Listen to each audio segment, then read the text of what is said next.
Alors forcément, on ne peut pas parler de l'année 2021, 2020 sans parler du Covid.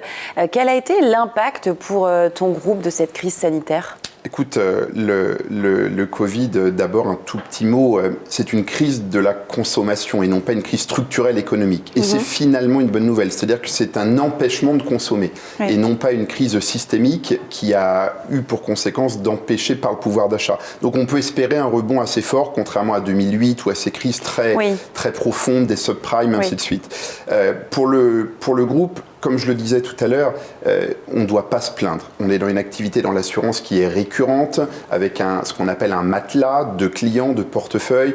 En revanche, on voit beaucoup notre clientèle souffrir. Je pense à nos clients restaurateurs, dans l'événementiel, qui vivent l'enfer. Donc, on maintient une croissance cette année. Le Covid, ça nous a également permis d'être plus proches de nos clients et on a constaté en interne une forme de solidarité entre les collaborateurs avec des effets dans la gestion du social, du management qui n'étaient pas évidentes.